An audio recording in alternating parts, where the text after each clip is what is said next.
अभी तो सुधार ना दिया छोटी मुंह बड़ी बात बोले के प्रयास शुरुआत कम करी सुधार करो यही से कम गई बस नहीं गात्र नहीं हमारा की वादा कर कि 22 में फिर ट्राई करो तरह से ना गला से हमारा प्रोग्राम थोड़े कम हो जाए हमारा से कोई पूरी 3 राज्य में लोग जाने लगे यूट्यूब खोल के सर्च ना करे पूरी मुकेश नाम से लूटा से हम यूट्यूब खोलबा ऑटोमेटिक आ जाएगा सर्च नहीं करे अरविंद सिंह अभियंता केसरी कंपनी से फोन आए रहे कितना रामायण के गायक में किसी का व्यूअर ही नहीं है एगो गाना के 28,000 रुपये तय कर एक गाना के 100 गाना के एग्रीमेंट बनल हो तारा रेंज के ब्यास लोग घर से पैसा लगा के कंपनी में गावे जाते तो विशेष ध्यान दे जितना ब्यास लोग के लोग चिन्हेला उतना लोग मोबाइल में अभियंता का सेल्फी खिंचल तू लगा तोरा गाड़ी गेम करे के चाहत तर बकना करो मरखा गाय तुरा के चाहे कि जाई हम डूब जाए तो मालिक जाए दी मोट सीकल लगा दिए कि जरो ऐसा तने लइका नहीं तने प्रयास करो साफो सुथरा को नहीं गाय के देखो बबुआ हमार मुकेश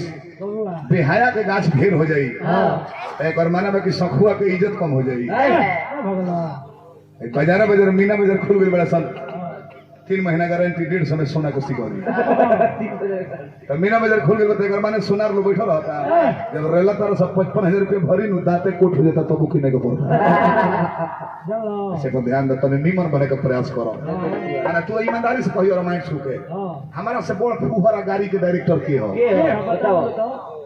मर की है वो नाम धर तो जी हमार कहल बात ना कह तो के पूरा भोजपुरी में पूरी रामायण के गायक के नाम धर तो 50 वर्ष के नीचे का अभ्यास करो जाना जी हमार नकल ना करो हमार बात ना कहो लेकिन काहे सुधर गई तरह से डेरा के सुधार करता जे कि उम्र के मुताबिक अब तार से गाड़ी के को दियो तो काका का कहीं है मुखसवा तो नया रहलो ई लंगड़ा सर्व कौन पुरानो लत निमन गोलो इहो तो है हो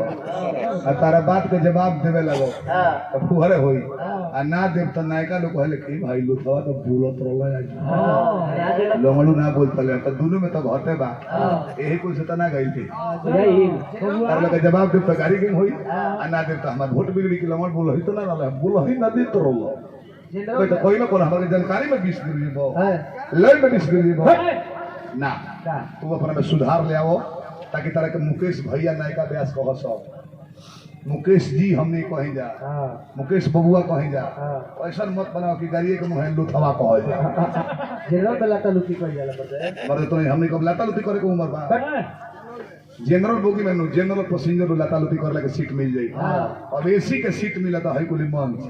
एसी में लाता लुती करबो न तो दोसर पैसा कहता कि सरवा बेआदत के चढ़ गई तो लाता लुती कोई जाला ना भगला साधुराज जी पुरस्कार दे मने हार्दिक प्रणाम करते जा गणेश भैया हमरा पुरस्कार दे मने हार्दिक प्रणाम लाई को पहला कला से होता है ध्यान दे गाँव तरफ कहाँ से 4 बीट ऊपर से होता ऐसे के ना बोल दी